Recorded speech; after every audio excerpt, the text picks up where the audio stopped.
Hello everyone, welcome back to Bomber Banter. It is the post-replay review of our Freo game, round 15. We are really getting to the end of the season now. It's quite sad flicking forward and seeing that there's not too many more games left for us for the year, but that's all right. We have a lot to work with and a lot to dissect for the rest of the year. So doing this review nice and quick after the game, given we played Thursday. I did watch the replay this morning, so a few little observations and things like that didn't quite notice, or that I think myself I got wrong initially watching it live. Thanks to everyone again who came past and joined me for the fan cams last night. Very enjoyable as usual.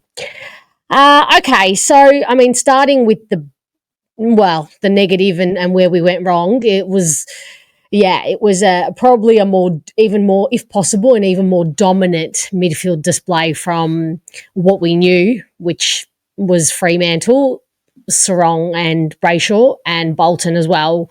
I did mention that on the forecast, that Bolton going through there at times just adds that another little element. It's like Pickett with Melbourne going into the midfield and having real dominance there. It's a nice little golden ticket that they can pull when they feel like they need a bounce. But against us last night, they really didn't need to use him much, because whilst our mids were getting sucked into the see ball, get ball kind of state of play, their mids held back and were on the, offensive side of the contest. And then when the ball got out, they spread effortless. Well, it's not effortless, but it felt effortless, and they always had an outnumber. It felt like they had an outnumber. They put, Luke Ryan was often outnumbered in the back in our forward line, but it certainly felt like they always had an extra number up at the contest. I don't think they did, but it felt like it. Was really disappointing on reflection, given that the midfield is where we have our experience. It's where we have a lot of, the older players in Parrish and Merritt and Setterfield. Caldwell you can put in there as well. Just a really poor display from them in terms of clearance and doing what those guys do best. And it makes me wonder if Durham was in there, is the ball getting out of there to the Freo mids as easy as it is? Are they having as easy a time as it looked if Durham is in there? And I don't think, as much as, Kane Corns likes to profess, I don't think Merritt going in there more than he did last night would have had a greater impact, because his mind is not there right now. His mind is not fully invested in the contest. It's not fully invested in the club, and it's okay. There are complete reasons for it, and, we can't fully hold it against him, but it would not have had any difference. I think the midfield will want to respond, and they only have a huge, enormous challenge coming up after the bye against the Suns, whose midfield is probably, if not the best, one of the top three in the competition right now, certainly with contested ball. So they would want to put on a really dominant display. I don't mind the trying and testing and, chopping and changing of the midfield combinations, because I think this is the year to do it, just like it's the year to play these kids and to keep blooding debutantes and to see what they've got.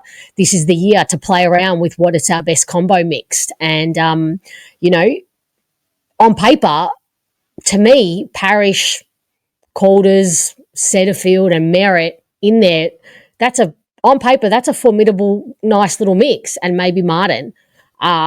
But it did not work last night. It didn't look like the effort was there, but they just cohesively were completely off.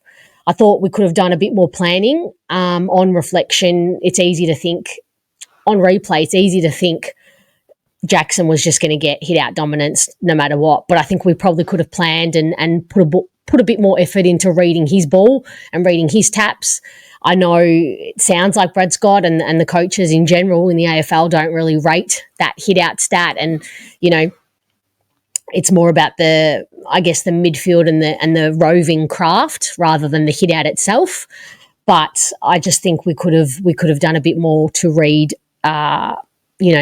Jackson's play and Jackson's hit outs. But so that's kind of that's touching on the midfield where we did lose the game basically a little bit. I will say that I know Parish is copping a lot of slack, but on watching the replay, and you all know that I really hone in on the psychological part of it and the body language and the little moments that tell me a lot about individual players. But I want to highlight a couple of moments from 3 players who didn't have great games, but all had great leadership moments and moments that I want to see out on the ground there. And that is Parish, Peter Wright and Martin. Arguably, all of them had really ordinary output and could have probably got involved a bit more and could have stepped up and probably needed to step up being the more experienced players. But what they did do is they all had moments where they did this to a younger player and got in their face and said, hey, whether it was at a stoppage break, after a goal, quarter time, but they all had moments. Peter Wright's was with Archer May. Parish's was with, I'm pretty sure it was with Kako, and Martin's was with Clark and Johnson in the back line. So to me, that is the kind of thing I want to be seeing from on-field leaders and the on-field more experienced players. If you can't be leading by example, if you are not having a great game or a great, if a great quarter, that is something you can do, and that is something that we have been yearning for in our leaders. Zach Merritt is not the player to do much of that. We know this. He is more a lead by example, do everything I can so that players will see that and follow suit. But these 3, to see them being really not aggressive with a negative connotation, but really, confident in their ability to say, come here. And it wasn't necessarily a great job. It was a come here. That was great, but you could do this better. And if you just went there and, or I think Martin's was a bit more in the let's keep our heads up after a goal was kicked after an error that Clark made. So I just think that if we're seeing those 3 things from those 3 players, that is a great sign, and we have to read into those things because they're the things that matter when those players are not having great games. I think we tried to control the tempo, and aside from forgiving the fact that they went backwards and the decision to actually turn your head and go backwards, I think we tried to control the tempo and did it really well at times. And I think that's modern footy. You can't be blazing through the middle of the ground at 100 miles an hour for 200 minutes. You need to be able to control tempos on and off throughout an entire game to give, your system a chance to set up and your players a chance to get their breath. So I thought we saw some good signs in that alternating tempo.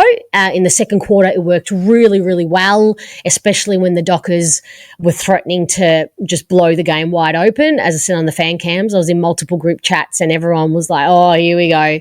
After the Shy Bolton carry on and his goal, I thought, here's 20 goals easily. Didn't happen. We controlled momentum. We controlled the tempo of the game because they were up and about. The crowd was up and about. And I thought that's a real sign of maturity in a really young group.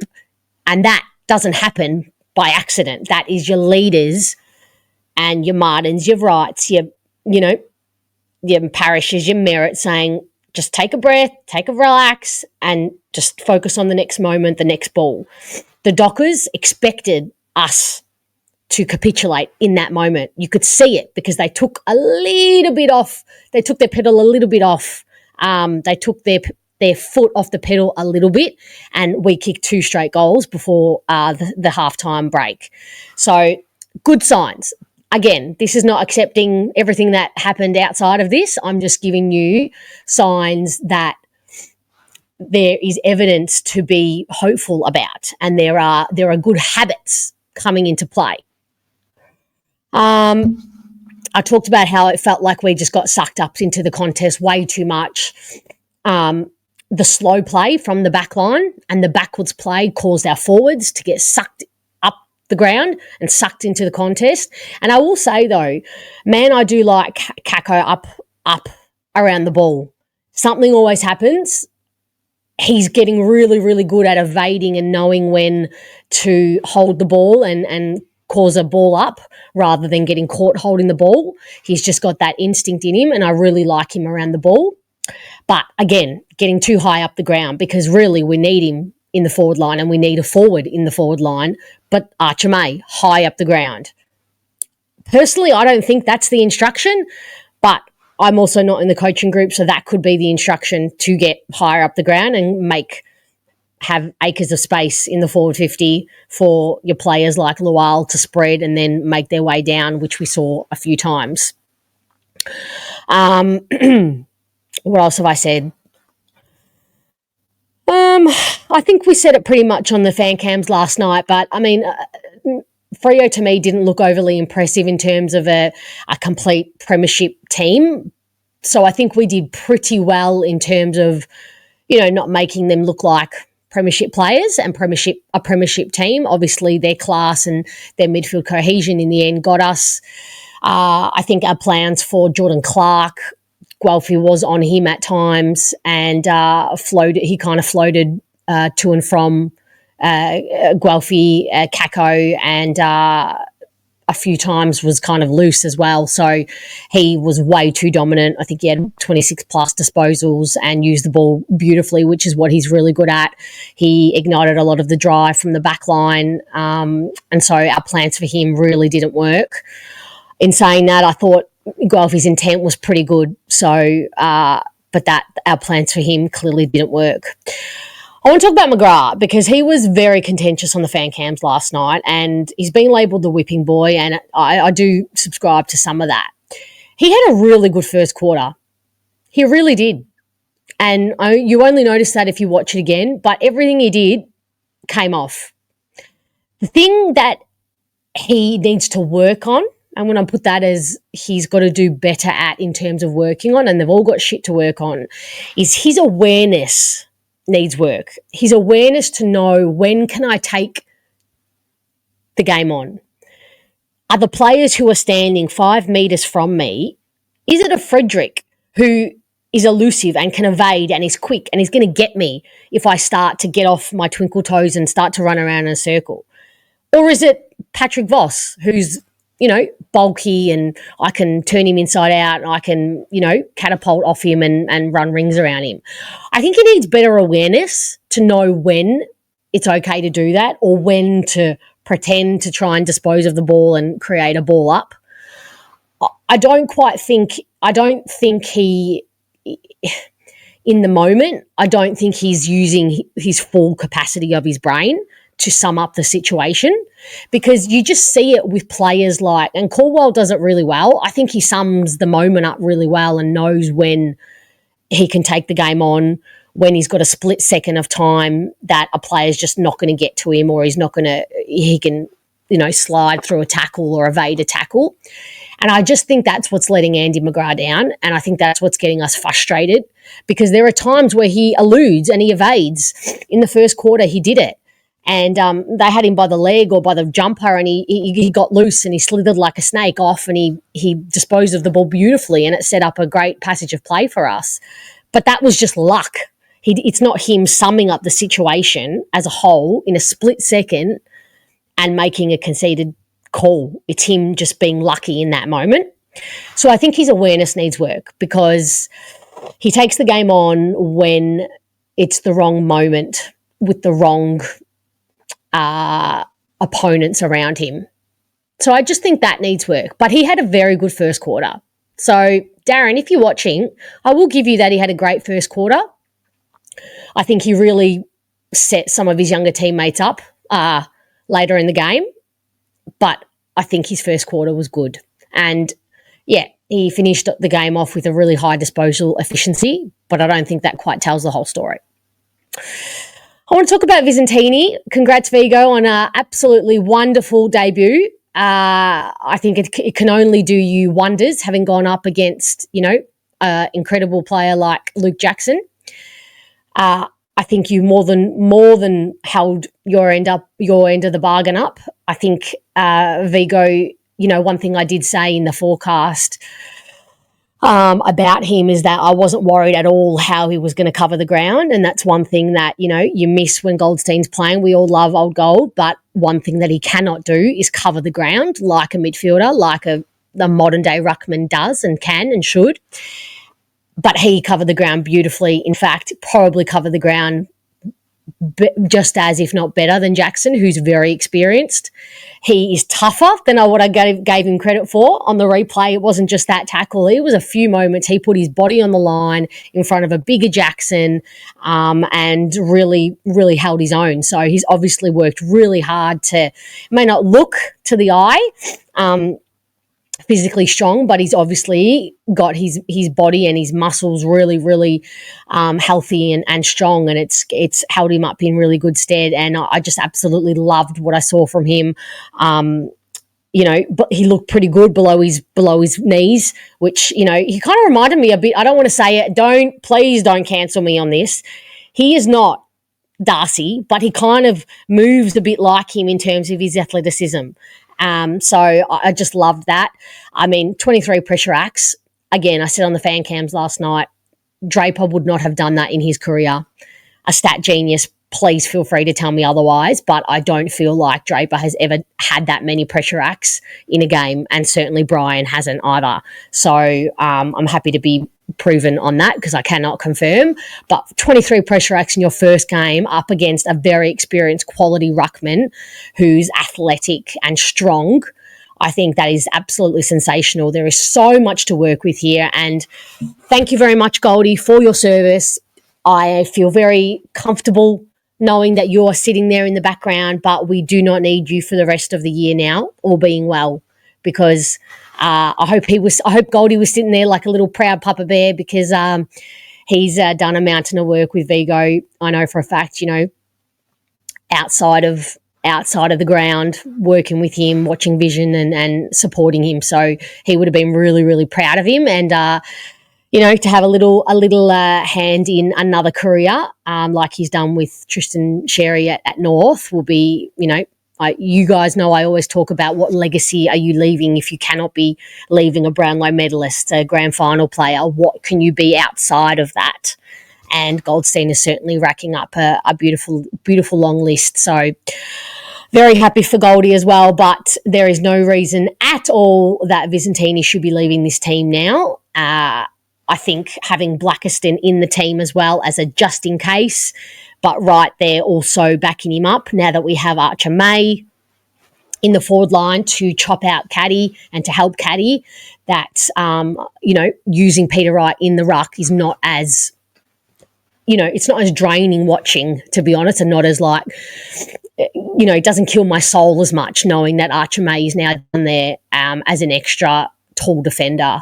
So I think Vizentini plays the rest of the year. How many more games have we got to go? We're at round 15, 22 rounds, so 7 games. Surely he can hold up for 7 more games now of AFL football. So that's exciting. All right, that's pretty much it on that. So time for...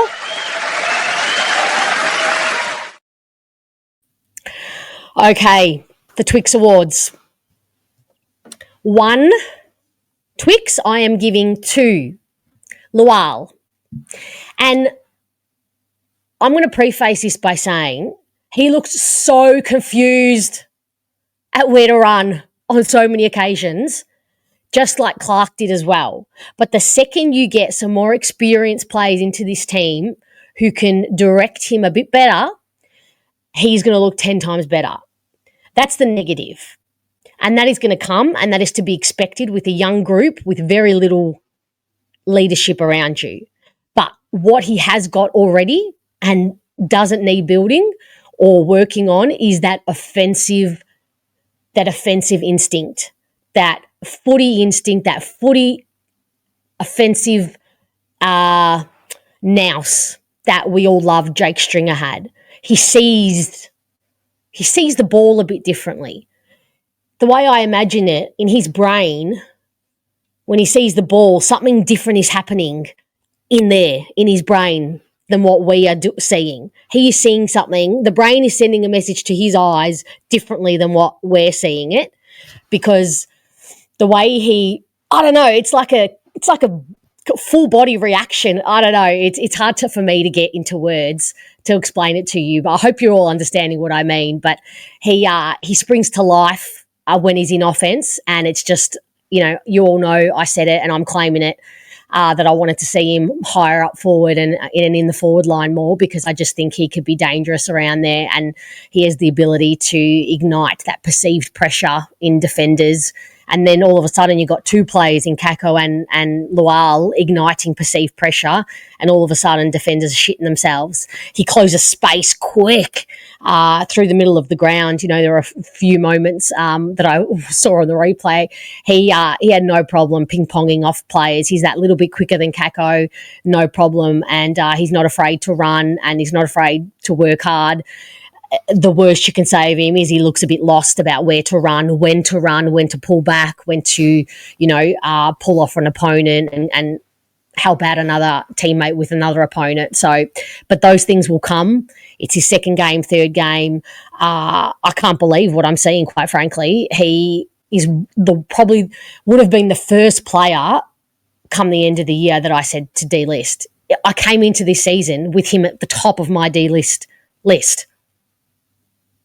That's an incredible turnaround for him, and absolutely wrapped. Not saying he's going to be the next big thing, but there is enough there to see that there is something to work with, and he could absolutely be an integral part of this side and a point of difference. He's going to be another unpredictable factor for opposition.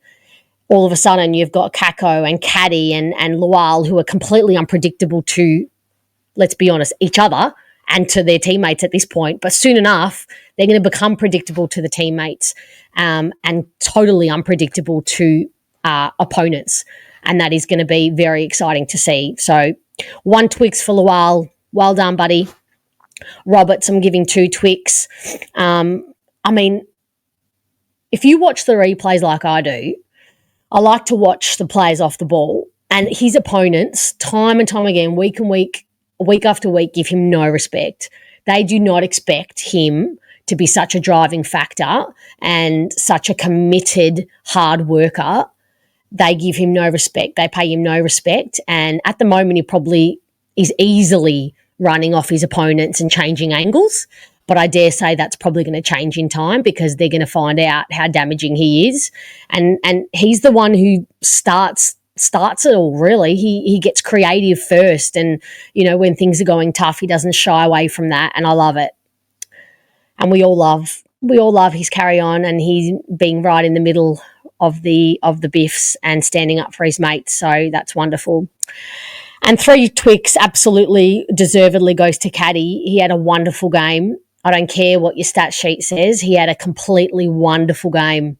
There was absolutely no carry on. Again, playing on players like Silvani and having another quiet week last week is only, adding to his evolution and his journey and his development. It is doing him good. It is giving him little tidbits of things to go and work on in between weeks. And so long as we're seeing little improvements, little ways that he's digging deep and focusing, he looked like a really focused individual last night. Didn't care about the sparks and the lights and the the eccentric part of his game. Whatever came to him through gut running and hard work. And, his goals were great and the pizzazz and all that was great. But the stats that I loved from him, the 8 score involvements, the 2 goal assists, and the 14 kilometres run, that is a guy who's working hard, who's not working for himself. He's working for his teammates, and is also just seeing things. I mean, that kick to Kako, again, seeing things differently to everybody else on the ground in a split second. And that's why I won't cop that McGrath's not reading and not summing up situations better, because if Caddy is able in a split second to see that little runway of space in front of Kako and pop the ball so beautifully, so deftly in that little pocket where Kako just has to go to, no other choice, then McGrath has the ability to. So Well done, Caddy. Absolutely wonderful game. Half Twix I gave to Colders, May, Kako, Pryor, Blackiston and Vigo. I think I'm going to do a little spotlight on a spotlight video on May because I thought he's really going to be something great for us, and him and Caddy together make me really excited. And Blackiston, not quite sure about his little deft kicks and deft little nervous handballs. I don't know what's going on there, but I think it's a confidence thing in his own body. But some of his, spoils and reading of the play really, really positive for a guy who's never played defence in his life. And, as Brad Scott said, we only met 3 weeks ago. So definitely a big shout out to him. All right, I think I'll leave it there for this week. We have a bye week. I'm going to bring you hopefully some great content next week, even though we do have a bye. Be nice not to have to stress and be invested in a game of football for a week, but we do have a really tough challenge on the other side. So Gold Coast Suns await. Enjoy the rest. Actually, the weekend hasn't started, so enjoy your weekend. Take care, everybody, and I'll see you very soon.